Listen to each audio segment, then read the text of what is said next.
Welcome back. As you can see, we're going to journey to the Firstlings in this frozen wasteland.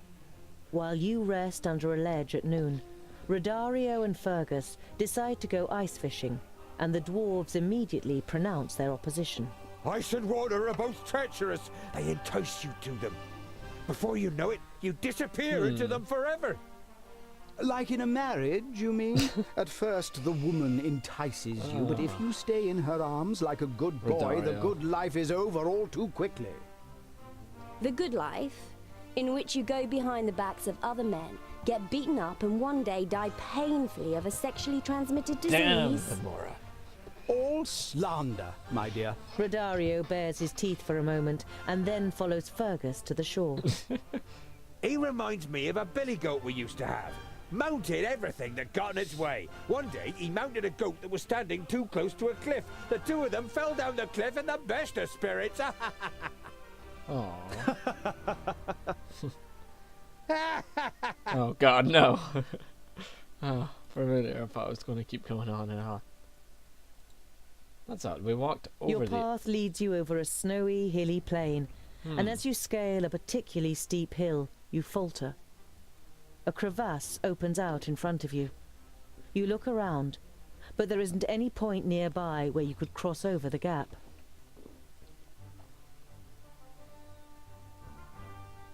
You follow the course of the crevasse. After an hour, the end of the crevasse is still not in sight. However, you do find a cave that slopes down softly parallel to the crevasse. Okay. Dwarves are pretty You are good in afraid that you might get caves. lost in the ice cave and freeze to death in misery. But ultimately, your curiosity is rewarded. You find, after an hour's search, a winding passage that leads you to a large chamber.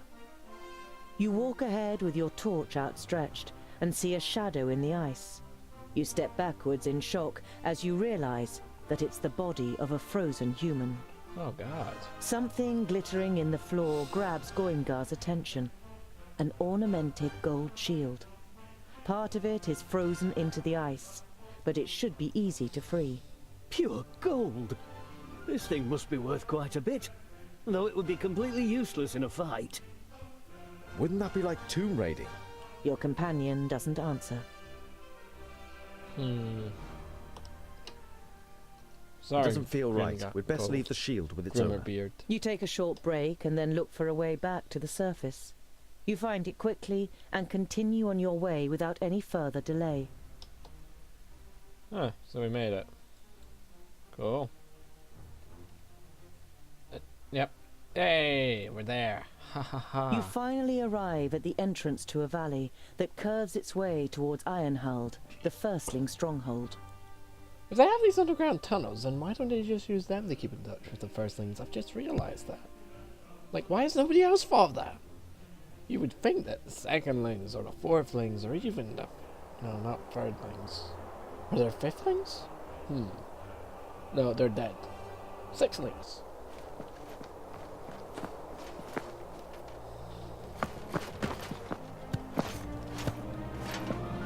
Ah, yes.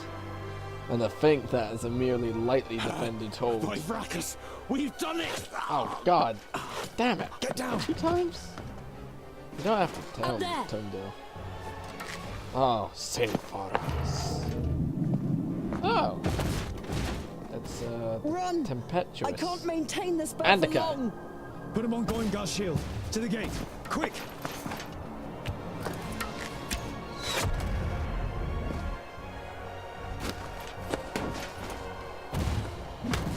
Damn, that brutal guy. Where's Fergus and Rodario? I feel as if we've just left Fergus and Rodario. As you approach the first gate, you see guards on the battlements. You call as you run. By Vracus, we are dwarves of the kingdoms of the Secondlings and the Fourthlings. Open the gate! Their leader gives orders that you cannot hear, but moments later, the gate opens up for Can you. you at least kill sinful? Report back! Man the walls and the defences! The guards follow the orders immediately. Who are you that lead the Alpha to our door? How dare you speak to us like that? Dwarf who seems to have no name? Boindale steps forward before you can stop him. I am Boindle Doubleblade, a child of the smith of Burrowing folk. And that is my brother Boindal, who needs a healer immediately. The commander pulls down his scarf, and his face leaves you speechless. Only a dwarf could make such a fuss. Ballinder Steelfinger. I protect the main gate of the Firstlings. Therefore, it is my duty to regard all guests precisely before I invite them in. But you are a woman. Oh god. You have a keen eye, Boindle Doubleblade. The tender features and soft fluff leave no room for doubt. A female dwarf is the commander of the guard. She Can we gives get orders that Boindale the to injured the hospital Boindals instead be of taken admiring care this? of. I actually do care about Pick him up on his Boindale shield, quite a bit. and Boindale follows He's him. not only essential to my Stay with strategy. your brother. I will bring the rest of you to Queen Zamtis, where you can explain what you're doing here. Oh, fucking hell, they're feminists. It's not a bad thing, but it's... Oh, Boindale's gonna have a day about this one. Let alone Rodario. Actually, would Rodario do it? With a dwarf?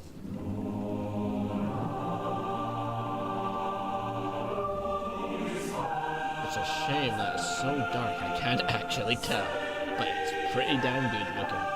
Oh, there she is.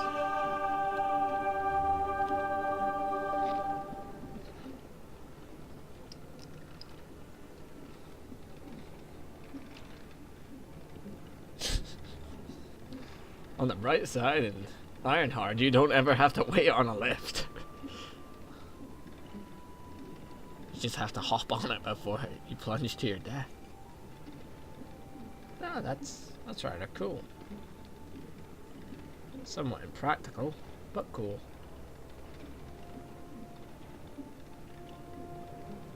Come closer, and be welcome to the kingdom of the Firstlings. I am Tungdil Goldhand of the Fourthling Kingdom. You introduce your companions one by one, not forgetting to mention the twins and the Mager too. You then explain the reason for your visit. You report on the advance of the Perish Land, the death of the Magi, and the dispute about the next High King. The dark brown eyes of the Queen fix on you for a moment before she speaks. What you report sounds very serious, Tungdil. You can be sure of the support of the Oh, thank Firstlings. goodness. How may we assist you? Anything. There is only one way to defeat Nodon. Mostly Keenfire. foot. To forge it, we need the best smith your kingdom has to offer.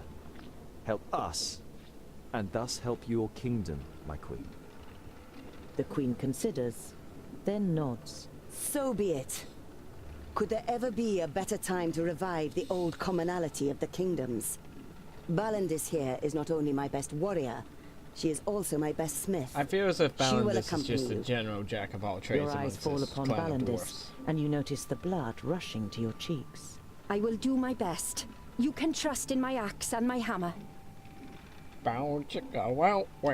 We must continue on our journey to Oh, the God. Firstlings in the Grey Range. Then I will show No. you the entrance to the tunnels. Must purge You will be in the my Perish Land within a few orbits. do and You know the don'ts. tunnels, but still the Firstlings live in seclusion. I know, right? Our isolation was self-imposed. My mother knew that the other kingdoms would not simply accept her as the queen. She wanted to give them time to get used to it. But cutting yourself off completely. Your Highness, in the name of the Council of the Kingdoms, I request that you send a delegation to the Blue Range to take part in the discussions. We all have a common enemy.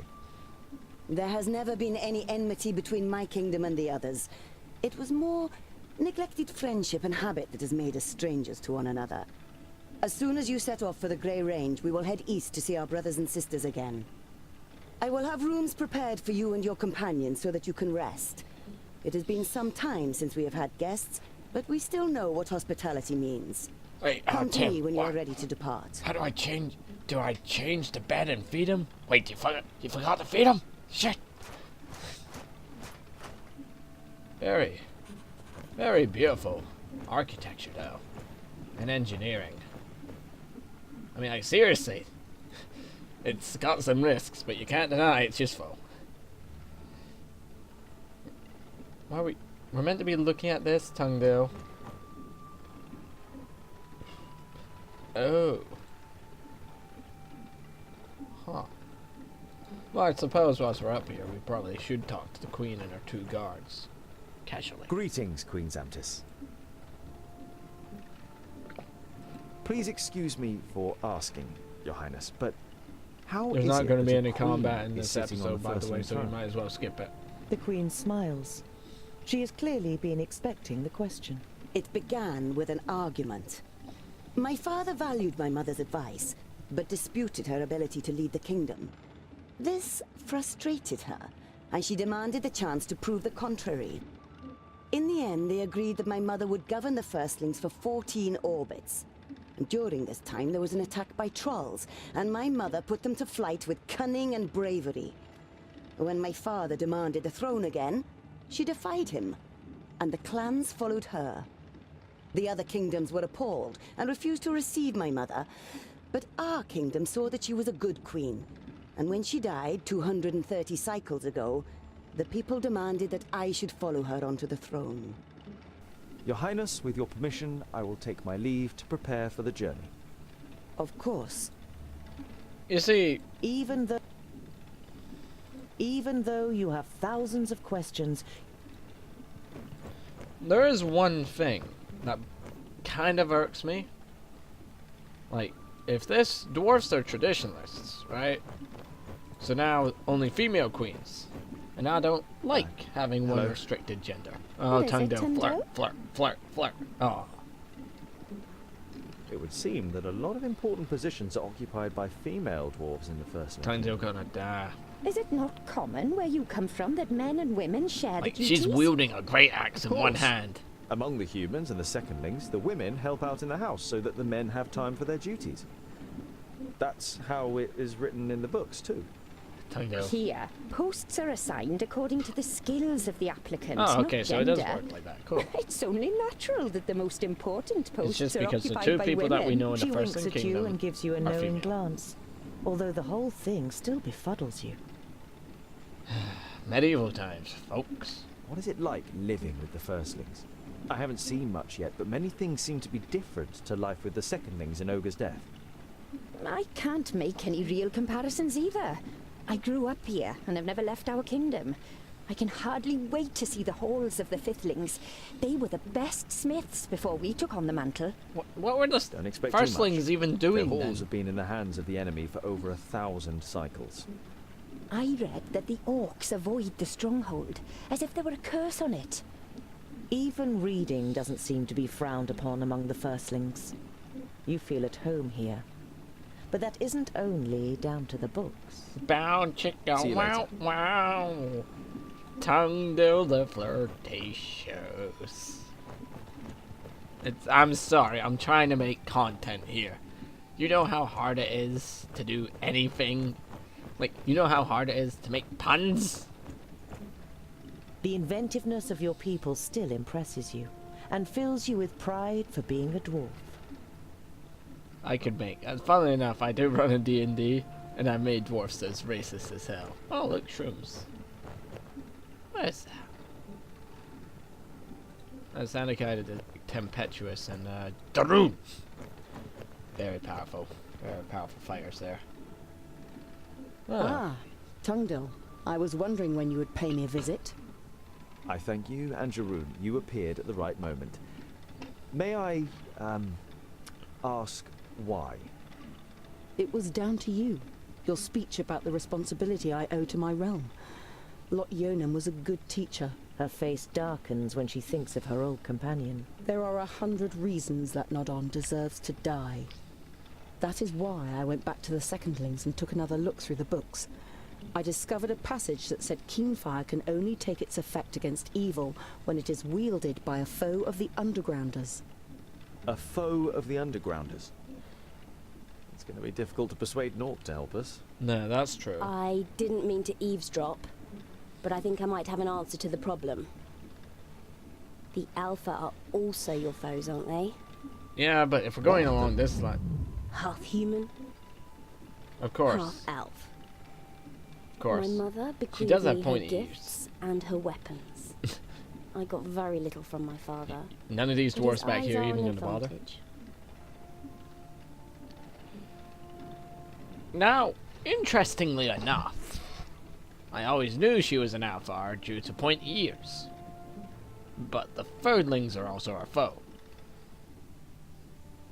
Just putting that out there. Keep your parentage secret, especially. It's very weird, but she is the best bet. No doubt that the Alfar did terrible things to her. And I'm not keen on letting her kill me. If what Nomura told me earlier is true, this Geralda could be just as great a danger as Nodon.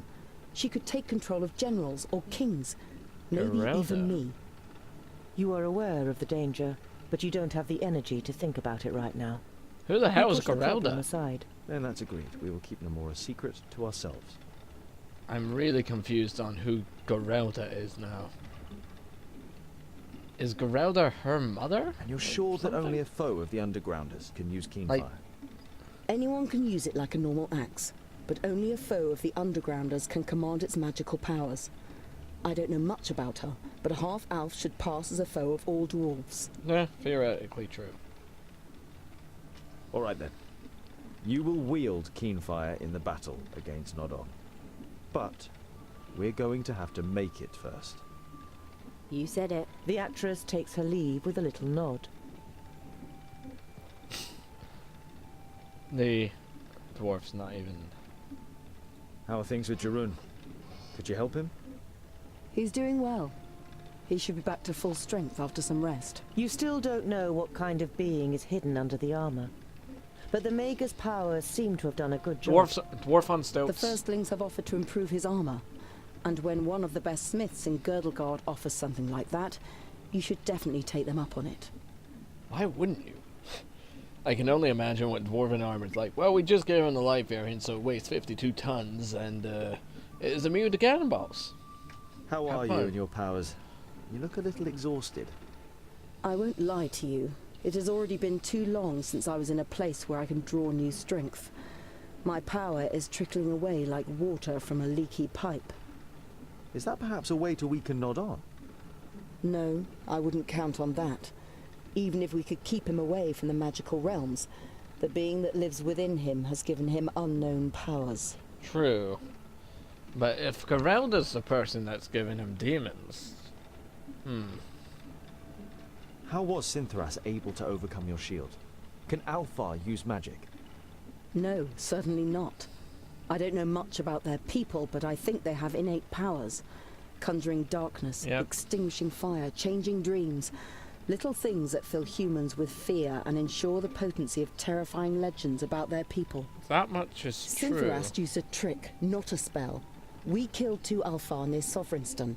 They had crystals on them which they had received from Nodon to protect them from the spells of the Magi. He must have used a stone like that. Take some rest. And I hope you'll still be here at dawn. Don't. The Mager gives you a reproachful look. Don't worry. We'll stand by you until this expedition has reached its destination. It feels good having the Mager and her companion at your side again. It is good. It is good. Right, let's talk to everyone in this episode, because obviously I'm not extending talking to 2 parts. I mean, like, seriously. All these dwarven guards just sort of, like, sitting here. It's kind of hard to tell if they're male or female. They actually have pretty short beards as well. And they're not even bothered by an Alfar suddenly appearing in front of them. Now, I did say that earlier, but I'm highlighting it once again. Oh, it's a sick room. There was somebody outside I want to talk to. I want to talk to the person outside. I'll be back in a sec. Oh god, no, it's a cutscene. He better not be dead. Tungdil. If he's dead, I will not be pleased. How is he? He's lost a hell of a lot of blood. The crazy glint in Boindale's eyes has given way to serious concern. I'm doing fine. You must rest, brother. Stay on your back so the wounds can heal. Fortunately, he hasn't lost his pig-headedness. As long as he has that, he'll come through. Boindale forces a grin, but you can imagine what he's really thinking and feeling. I grant Boindar the protagonist powers. I thought Antakai was going to look after him. Didn't her magic help? We don't want her help. Magic is no use. And we certainly don't want anything to do with Somerset. You know there is no point arguing with the twins about magic. There is too much of a fine line between conviction and stubbornness. Boandal would rather die than be healed by the Mager. True. I don't want to say it, but We'll have to go on without him. He won't manage more than 100 paces without dropping It down is dead true. the state he's in. he was a good warrior. I'll manage, Scholar. Just give me 2 orbits, then I'll be fine. It's just a scratch. Boandal tries to stand up, but he doesn't have the strength. You shake your head. I'm really finding Stay what's here difficult and about all of recover, this. Are they Boandal. years or days? We'll meet you again in time for the big battle against Nodon. You have done your bit. But where one of us is, the other is too. It is the greatest deed that has ever been carried out by our people. Oh. It would seem you are right, Scholar.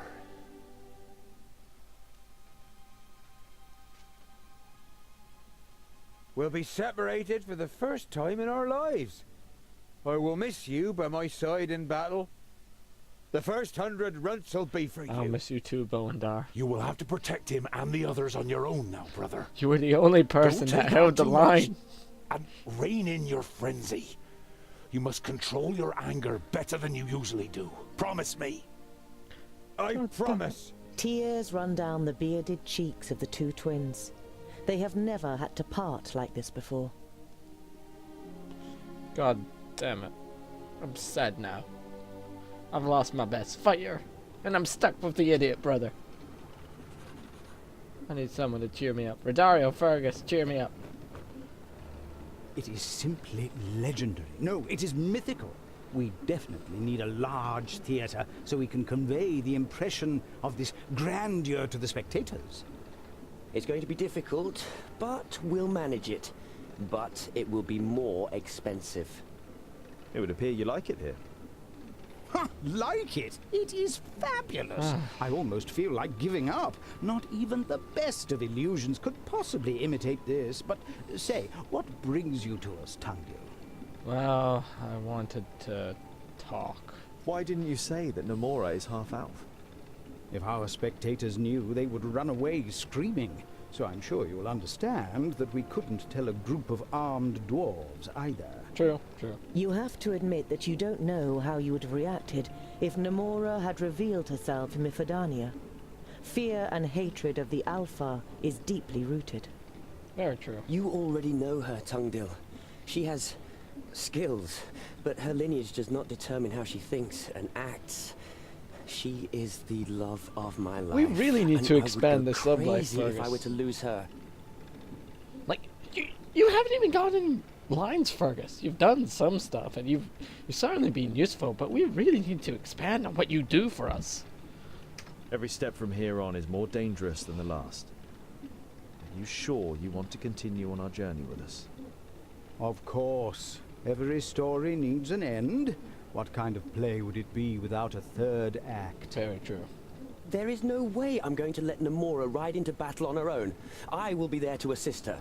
What do you do, Fergus? You have a And crossbow. how is your new play coming along? Good, very good. The band of adventurers who set off to defeat Nodon, aided by the Queen of the Dwarves from the kingdom of the Firstlings. It's going to be a real challenge to present this story in all its greatness. Do you already have a title?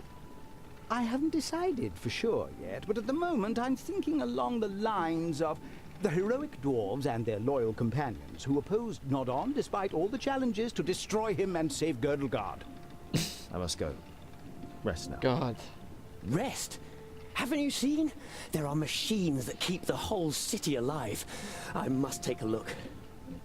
Alright, but I am very sad right now. Very, very sad. I've lost Boandar. I mean, like, I got Jarun and Elikai, Tempestuous, and Rodario, and Bavagor to an extent, but he's a fucking drunk. Doesn't even know how to swing a damn blade, and now I have two dwarves standing in the way being like, oh, why are you so upset, King? I'm gonna miss him. I really am. Why couldn't it be someone else? Why does it have to be the one guy? The one guy that I use. I kid you not. I believe Boendar has been in every battle. Nearly every battle. I will miss him. You guess that this water powers all the machines in the underground city. A masterpiece of engineering. So that must mean that the Firstlings, on top of being good smiths, are also good engineers. Which would make sense how they would settle in the cold lands here. Because, well... I've gathered all of the metal we need for Keenfire. I'm ready to depart. You nod and then look her solemnly in the eyes. Once we set off, stay in the background, keep out of fights, and avoid all... Tongue out, look at her, she's better armed than you. The female dwarf's expression darkens. Shall we engage in a trial fight, Mr. Dwarf? No, by Vracus. No, I know that female dwarves can fight. It's because of the axe. You're the only one who can forge it. If something happens to you, Can't won't you be able to stop technically Nodon. forge it, Tongue? The face of the smith relaxes, and then a smile appears on her lips. I can look after myself. That was a nice recovery, Tongue. Nice recovery. Even Redario could have not pulled that one off. And I've seen what Redario can do. Goddamn Dario. Greetings, Queen Zamtis. The queen We've bows her already head slightly, talked to her like 3 prompting you to times speak. this episode. Right. Don't forget to comment, subscribe, and join us next time as we will continue our journey in Girdlegard. And forge Keenfire with the Firstlings' help. I guess. Whatever.